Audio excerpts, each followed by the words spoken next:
All right, so this is something I've been meaning to go over for a couple weeks now, but just haven't had a chance because of the holidays. But I figured now's as good a time as any since we are probably all coming back from the nice little 2 week break we had from hopefully the world and a lot of the BS that's out there. But speaking of BS, it's kind of what I want to go over. This has to do in relation with Trump's speech he gave, or address that he gave. I think it was a couple weeks ago at this point. So let's go ahead and switch that over and kind of go through this because this is actually kind of telling with what was said in this one.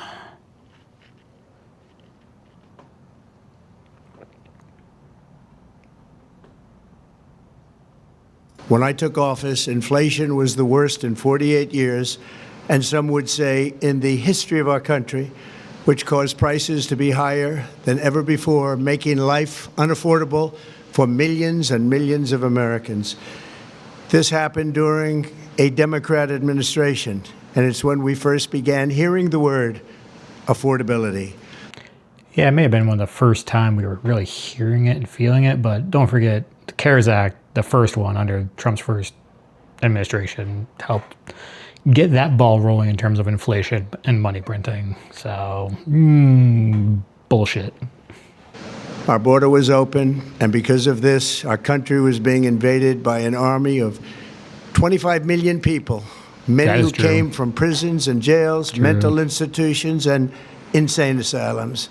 They were drug dealers, gang members, and even 11,888 murderers, more than 50% of whom killed more than one person. This is what the Biden administration allowed to happen to our country. They sent us the best and brightest. And it can never be allowed to happen again. We had men playing in women's sports, transgender for every... Okay, problem with that is if the Republicans lose power ever again, it's like the Democrats will just reverse all that and flood the country again and open up the border. So it's one thing we haven't seen yet is something that's truly concrete in terms of change on that front. So I'm not saying he's not doing good shit in that front, but it can be very easily undone, unfortunately. Buddy, crime at record levels with law enforcement and words such as that just absolutely forbidden. We had the worst trade deals ever made, and our country was laughed at from all over the world. But they're not laughing anymore. Over the past 11 months, we have brought more positive change to Washington than any administration in American history. There's never been anything like it. And you can bring positive change, but can you make or bring lasting change, like permanent change? Like that's, and that's not all on him. There's a good chunk of that's on Congress as well. So he doesn't say he gets all the blame for it. I think most would agree. I was elected in a landslide, winning the popular vote and all 7 swing states and everything else, with a mandate to take on a sick and corrupt system that really just took the wealth from people and crushed the dreams of the American people. For the last 4 years, the United States was ruled. All those wealth transfers that he's referring to, still happening. So nothing's really changed there, at least for the average American. Ruled by politicians who fought only for insiders, illegal aliens, career criminals, corporate lobbyists, prisoners, terrorists, and above all, foreign nations, which took advantage of us at levels never seen before. They flooded your cities and towns with illegal aliens. They decimated your hard-earned savings. They indoctrinated your children with hate for America. They just released a level of violent felons that we had never seen to prey on innocent. They caused war. They caused mayhem. They caused a horrible situation all over the globe. But now you have a president who fights for the law-abiding, hardworking people of our country, the ones who make this nation run, who make this nation work. And the average American is just that. But the prior administration was weak. It's like the current administration, yeah, it's been a year, roughly. And again, they've done some good things, but it's like one of those things where it's like it's not everything is all hunky dory out there. There's a lot of After just 1 year, we have achieved more than anyone could have imagined. Starting on day one, I took immediate action to stop the invasion of our southern border. For the past 7 months, 0 illegal aliens have been allowed into our country, a feat which everyone said was absolutely impossible.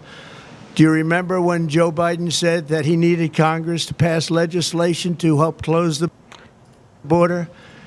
You don't need Congress to close the border. It's, again, that isn't a full purview of the president and national defense. So he could have pulled a bunch of troops out of European countries and basically just littered the entire fucking southern border with them, and problem solved.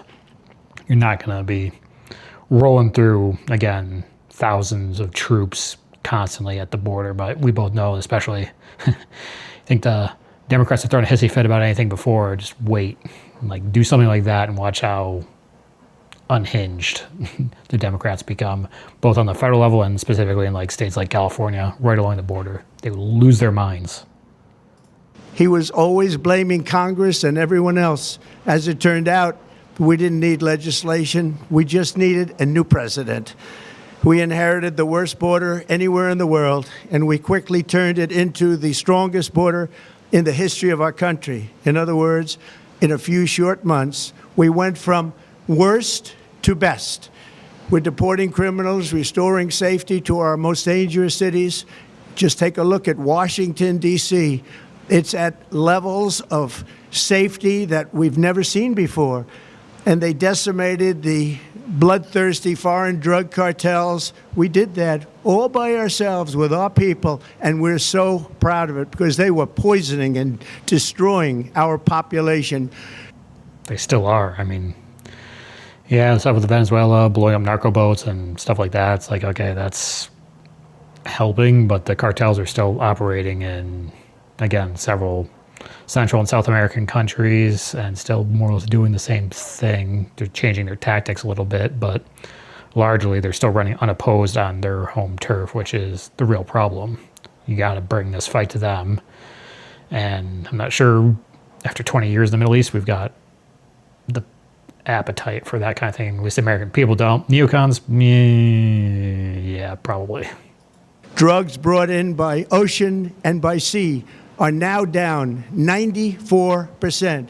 We have broken the grip of sinister woke radicals in our schools, and control over those schools is back now in the hands of our great and loving states where education belongs.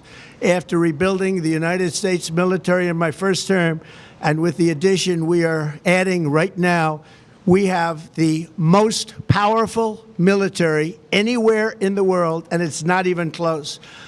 I've restored American strength, settled 8 wars in 10 months, destroyed the Iran nuclear threat, and ended the war in...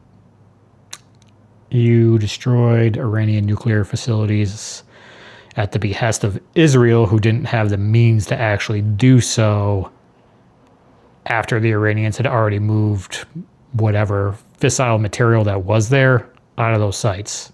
So you may have damaged / destroyed those facilities, but you didn't, again, permanently end anything. They're probably going to rebuild. They're going to take that fuel in whatever state it's in and continue right along. So that's not really a permanent change. Gaza, bringing for the first time in 3,000 years peace to the Middle East, and secured the release of the hostages, both living and dead. Here's the problem with that. Any ceasefire between Gaza and Israel, historically, Israel has broken the majority of ceasefires that they've agreed to. So I don't think that was going to last very long. Here at home, we're bringing our economy back from the brink of ruin. The last administration and their allies in Congress looted our treasury for trillions of dollars, driving up prices and everything at levels never seen before. I am bringing those high prices down and bringing them down very fast. He's not. Let's look at the facts. Under the Biden administration, car prices rose 22% and in many states 30% or more. Gasoline rose 30 to 50%. Hotel rates rose 37%. Airfares rose 31%. Now, under our leadership, they are all coming down and coming down fast.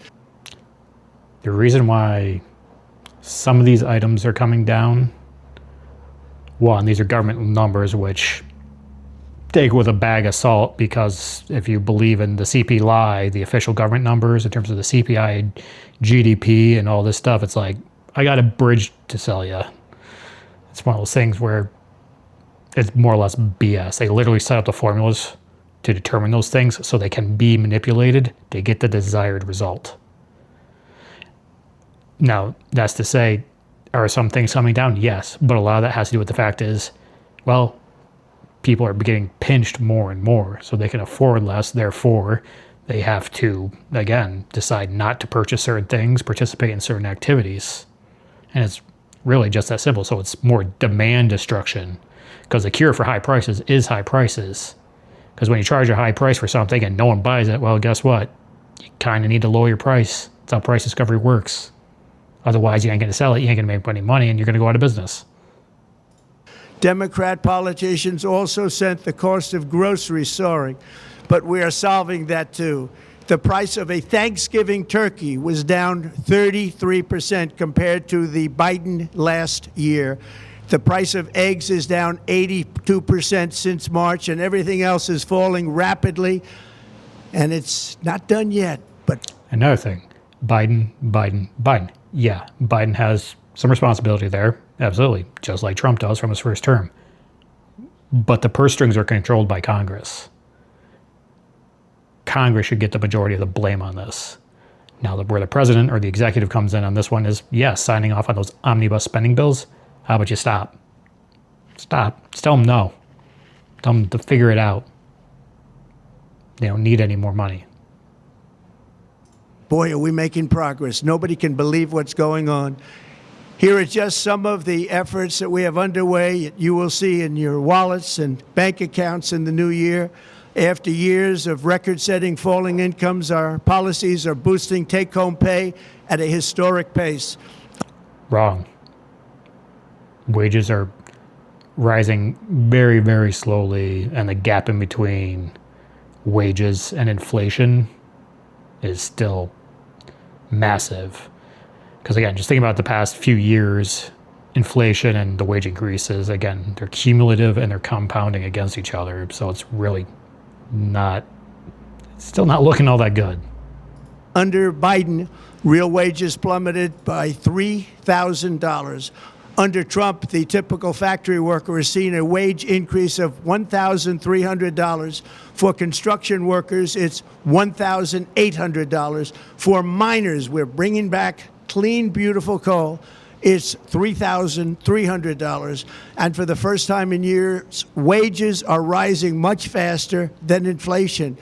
Remember that. The wages, just look at it. Wages are not rising faster than inflation. That's complete and total bullshit. You're being gaslit on that one.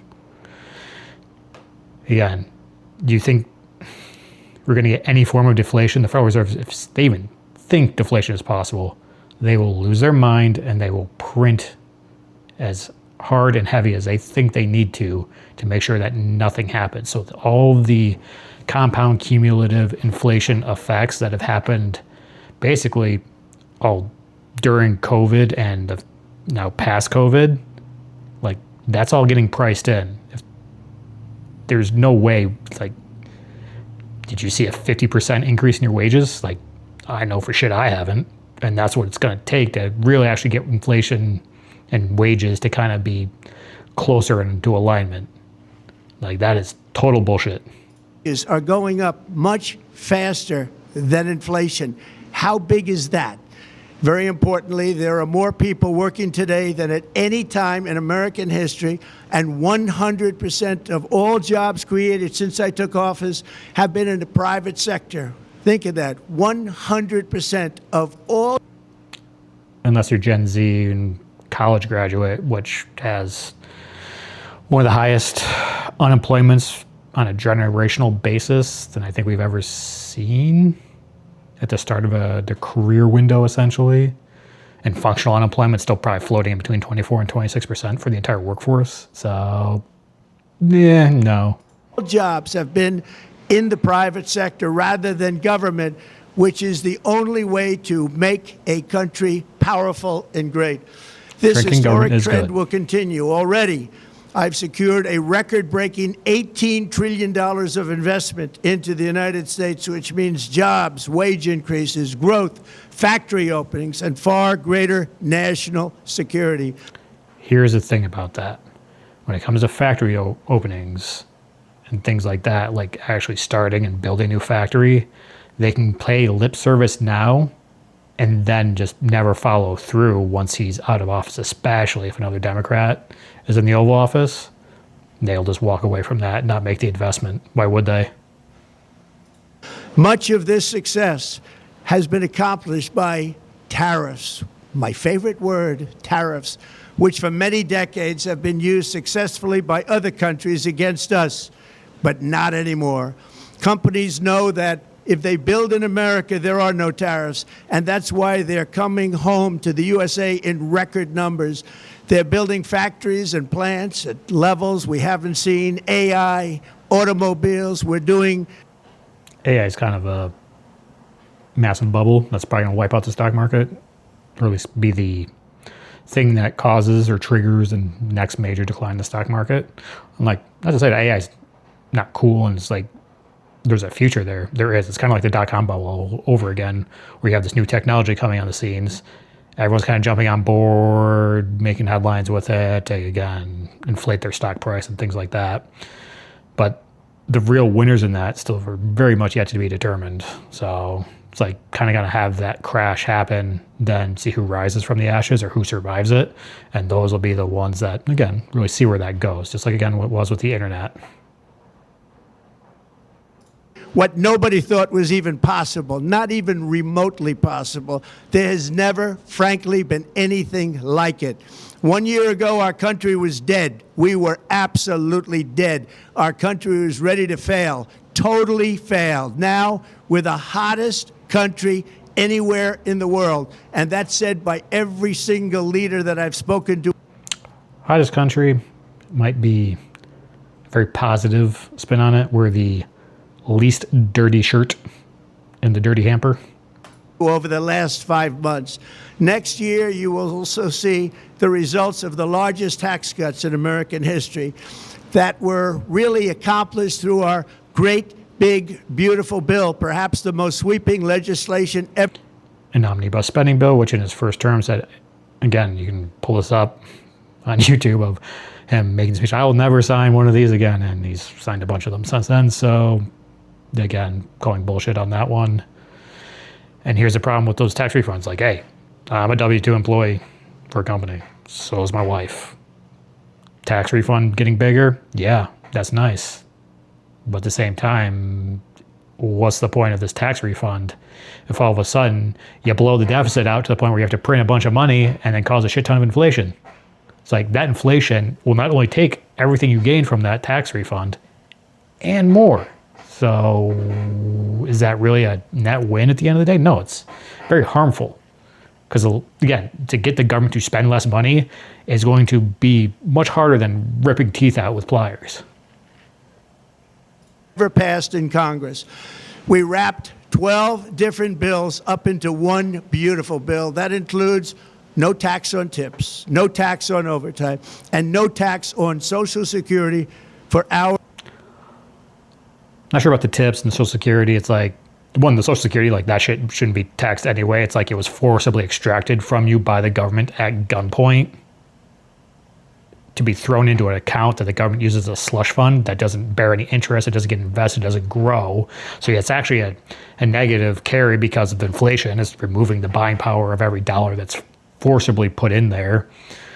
So again, it's one of those things. And tips, I don't know all that much because I'm not a tip worker. So again, I don't know the details, but like say with the overtime, it's like it's only good for up to $12,500. So those that like really crank on the overtime, like I do 5 hours of overtime on average a week, at least that's what I shoot for. And I've already crossed that threshold for the year. So it's like a little bit. So it's one of those things where it's like, okay, I can easily see someone getting past that threshold, and it's like, now you're right back to the situation. Now, is it helpful? Yeah, but again, if it blows up the deficit, it's still going to come back and be a net negative.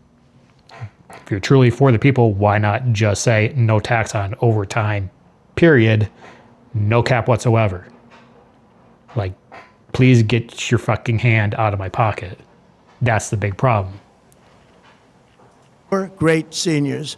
Under these cuts, many families will be saving between $11,000 and $20,000 a year, and next spring is projected to be the largest tax refund season of all time.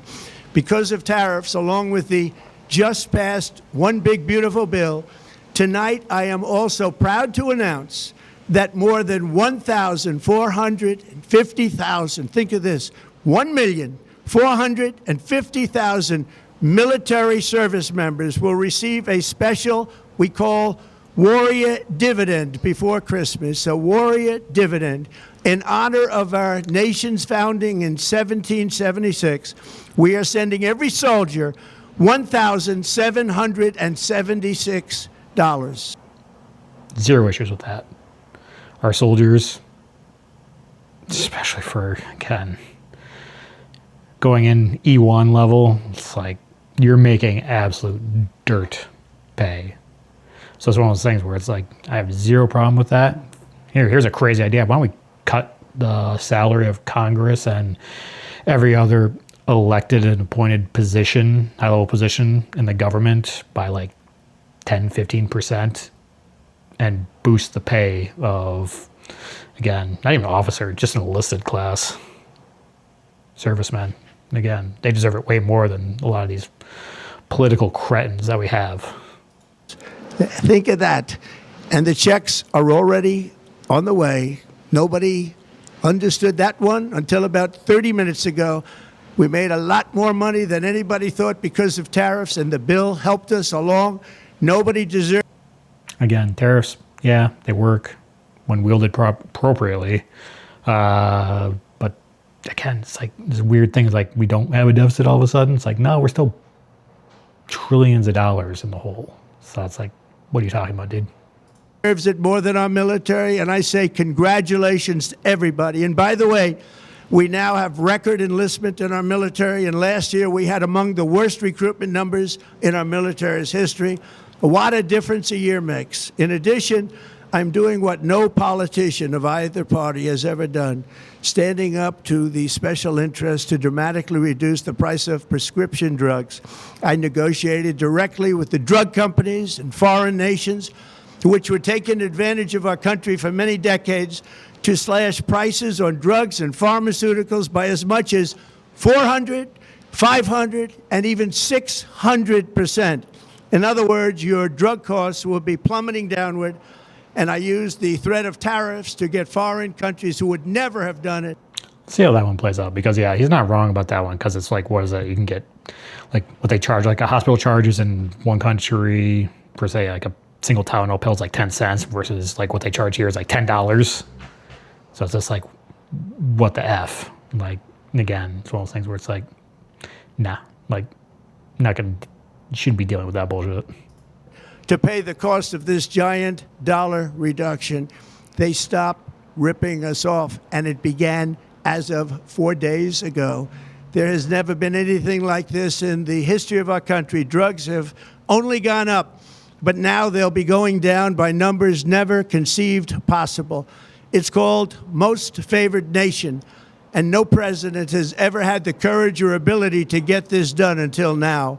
The first of these unprecedented price reductions will be available starting in January through a new website, trumprx.gov. And these big price cuts will greatly reduce the cost of health care. I'm also taking on the gigantic health insurance companies that have gotten rich on billions of dollars of money that should go directly to the people. That's Obamacare for you. It's like, why don't you actually get rid of Obamacare, reduce the red tape, open up competition. That way we can actually get some really quality healthcare at affordable prices. You need free market competition. Obamacare is what killed that. So start there. Money should go to the people. That's you. so they can buy their own health insurance, which will give far better benefits at much lower costs. It will be far better health insurance. The current Unaffordable Care Act was created to make insurance companies rich. It was bad health care at much too high a cost, and you see that now in the steep increase in premiums being demanded by the Democrats, and they are demanding those increases, and it's their fault. It is not the Republicans' fault. Kind of the Republicans' fault when McCain decided to be like, nah, I'm going to vote with the Democrats and make sure Obamacare stays alive. So some blame there, definitely. But it's like a piece of anecdotal information. Like I have good insurance that's employee sponsored, and I had to go to the ER not too long ago for something. My copay on that was $25, and when the admin person that was processing all my insurance paperwork saw that, she was baffled because it's like that. She doesn't know she said she didn't know the last time she saw a copay, ER copay that low. Typically she said the average was in between $400 and $600 for the copay, just the copay, let alone the bill that comes later. For me, I ended up getting a fucking CAT scan. And it's like, again, I got some decent services that would like, most people would be like, this is going to hurt when they get that bill. The bill, when I finally got it, was $125.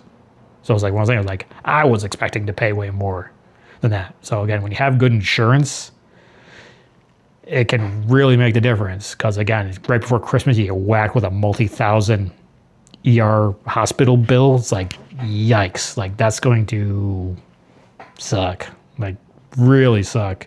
Especially if you're, again, making less money. I make a little over $100,000 a year just myself in my household. So it's one of those things where, yeah, it's like, can I afford that? Yeah. Other people? No, that's a much bigger issue. I mean, that could have been very, very bad coming into Christmas. It's the Democrats' fault. It's the Unaffordable Care Act, and everybody knew it. Again, I want the money to go directly to the people so you can buy. I want to say, how many times did they try to kill the Obamacare now? I think twice now, and both times enough Republicans have broken away to, no, we're going to support Obamacare. So, again, same coin, different sides. Your own health care, you'll get much better health care at a much lower price. The only losers will be insurance companies that have gotten rich, and the Democrat Party, which is totally controlled by those same insurance companies. Okay. Outlaw lobbying. It's legalized bribery in our country. Outlawed. Problem solved. See if you get that one passed. They will not be happy, but that's okay with me because you, the people, are finally going to be getting great health care at a lower cost. Another major focus is the cost of energy. For years, the radical left Democrats exploited the green energy scam as an excuse to funnel many billions of dollars into their own massive slush funds as their energy restrictions drastically drove up prices, and they drove them up at record levels. Electricity costs surged 30 to 100% under Biden, and the typical electricity surging is a function of all those stupid data centers being built. You can't just be building these massive, again, data centers that consume a shit ton of electricity without, again, bringing some kind of generation online to kind of compensate for it in these areas. And then do you have the transmission backbone to actually move that energy around? Again, the only real thing out there that's going to solve that problem is nuclear. So I'm hoping to see some headwinds there, or tailwinds. But right now it's just one of those things where yeah. And then when it comes to gas, again, if you're basically, we've been in a recession. Don't let anyone tell you otherwise or try and convince you. It's more or less just a gaslighting and bullshit. But supply and demand, I mean, when there's in a recession, oil per barrel will drop because the demand is not there. And especially when you have some places like OPEC ramping up production, it's like, yeah, it's going to continue to go down. Supply, demand. family lost $5,000 to $10,000 in higher energy costs. Think of that, $5,000 to $10,000 you lost. On day one, I declared a national energy emergency. Gasoline is now under $2.50 a gallon in much of the country. In some states, it, by the way, just hit $1.99 a gallon. And within the next 12 months, we will have opened 1,600 new electrical generating plants, a record, and it's a record that won't be beaten by practically, I would say, by anybody, or certainly not very soon. Prices on electricity and everything else will fall dramatically. The Democrat inflation disaster, again, the worst in the history of our country. It's not just the Democrats. It's government. Government. No, not just Democrat, not just Republican. Government. Both. Also robbed millions of Americans of home ownership and indeed the American dream. The yearly cost of a typical new mortgage increased by $15,000 under Democrat rule. In 11 months, we've already gotten that annual cost down by $3,000, and it's coming down a lot lower. Wait till you see. The numbers are going to be shocking. And I'll soon announce our next chairman of the Federal Reserve, someone who believes in lower interest rates by a lot, and mortgage payments will be coming down even further. Early the new year, and you will see this. Well, everyone thinks interest rates are the most important thing when it comes to housing. It's not. It's the price of the fucking house. It's just that simple. Shit is too expensive, and inflation played a major function in pushing those prices up. Just because, again, you slash the interest rate down, it's like, ooh. It's like, again, that's only going to be a couple $100s. So again, if you can only afford a $1,500 a month mortgage payment, and the house you were looking at that was originally that $1,500 a month is now $3,500 a month by the interest rate dropping. And so now it's like $3,100 a month. Can you afford that still? I'm guessing no. In the new year, I will announce some of the most aggressive housing reform plans in American history. A major factor in driving up housing costs was the colossal border invasion. We have never been invaded. This is the worst. Yeah, because I'm guessing there are a few institutions out there, including some government ones, FHA, like loans, Fannie, Freddie. Like, wouldn't be surprised if they were underwriting loans to illegals. Like, does that seem intelligent to you? That seems pretty fucking stupid to me.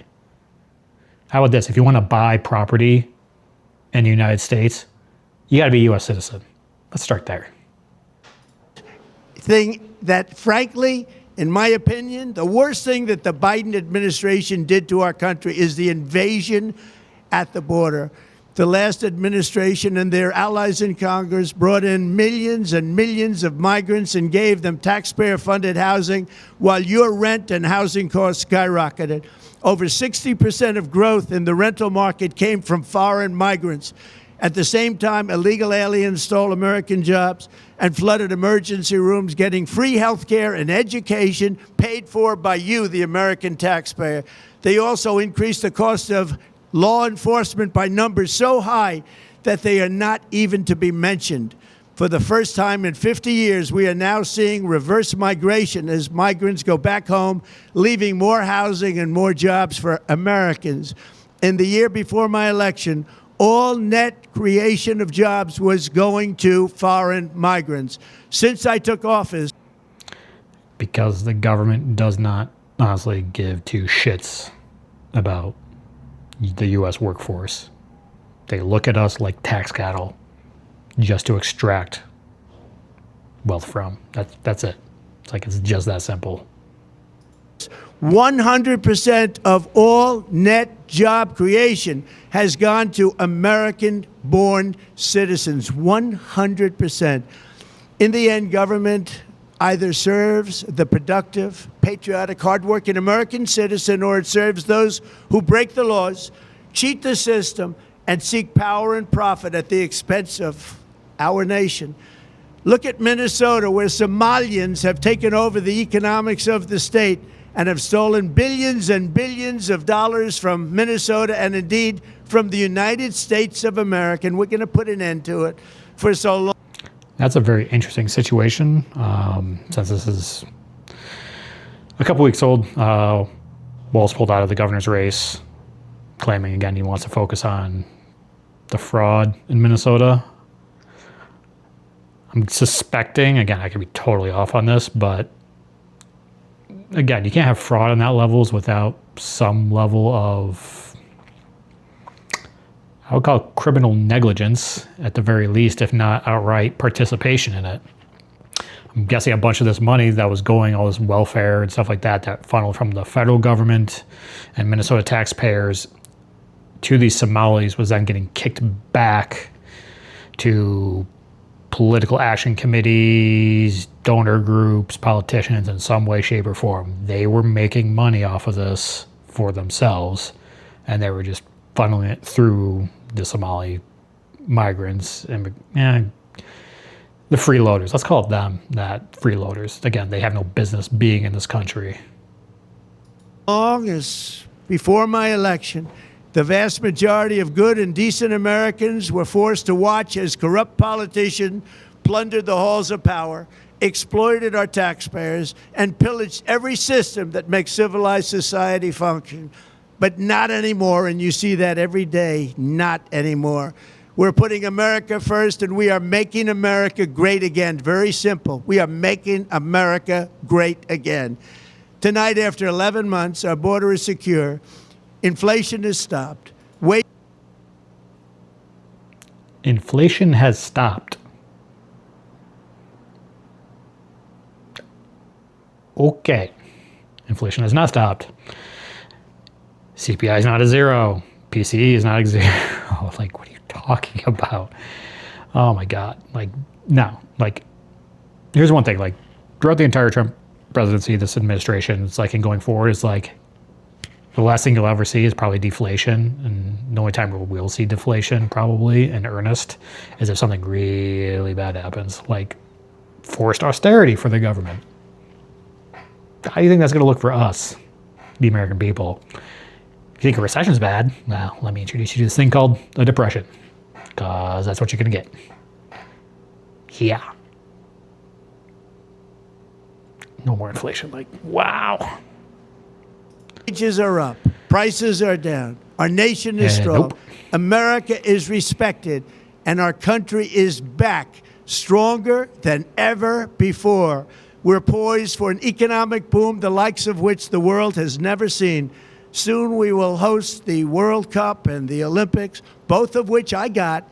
But most importantly, we will celebrate the 250th anniversary of the Declaration of Independence. There could... So we're going to celebrate that. Okay, when it comes to like the World Cup and Olympics, like, I don't know, not anything I'm overly interested in. Let's see if Russia and China participate, or if they're like, screw you guys, we're boycotting. Again, that'll be telling. Again, going from the unipolar world to the multipolar world. World War III kind of vibes kind of floating around out there in the background. Yeah, again, see where that ultimately goes. And then, again, celebrating 250 years, like, the Founding Fathers went to war over property rights violations, and, I mean, if you compare the percentages in terms of what they were being taxed and getting pissed off about versus what we're getting taxed about, yeah, we should have been flipping some tea into the harbor a long time ago. be no more fitting tribute to this epic milestone than to complete the comeback of America that began just 1 year ago. When the world looks at us next year, let them see a nation that is loyal to its citizens, faithful to its workers, confident to its identity, certain to its destiny, and the envy of the entire globe. We are respected again like we have never been respected before. To each and every one of you, have a Merry Christmas and a Happy New Year. God bless you all.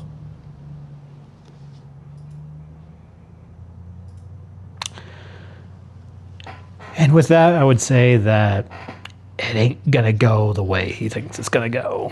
Unfortunately. Again, I really wish it would. I wish it was an easy fix. And the thing is, like, it's not an easy fix. It never will be. And in order to fix the things that we need fixed on any kind of expedited schedule, unfortunately, that would require someone with massive set of cojones and a steel spine. And honestly, it'd probably take more than just the president having that. It would require solid majorities of Congress with the same attributes, which we don't have and we never will. Because Congress is anyone that runs for Congress, as much as they want to say the nice platitudes to get you to vote for them, Democrat or Republican, they're simply there to get closer to power, information, the money printer, to engross themselves, their families, in wealth. And that's it. It's really that simple. It's not complicated. It's corrupt as all hell. So it's one of those things where it's like, until that fundamentally changes, it's like, yeah, we're probably not going to get all that much of a significant change in the direction we need. To the point where it's like, if I were to bet, I would bet the experiment that is the United States kind of collapses before that comes about, unfortunately. And it's like, I'm not trying to be super black-pilled, but again, it's kind of just the reality. It's kind of the human nature and the history of, again, our civilizations. When they come about, they grow to certain sizes and then they collapse and fragment into smaller ones. And then what rises out of the rubble from that point is like, who knows? It's like, yeah, it's one of those things where it's just kind of history, not repeating, but rhyming, which should not be surprising really to anyone. Right, Apollo? Right. You good boy? You good boy? Apollo's a good boy. So yeah, I will catch you guys on the next one. I'm gonna try and do this a little bit more frequently. Again, get a better feel for it. Hopefully not be so awful at this stuff. Oh, there's Fox. The butts. Well, catch y'all later.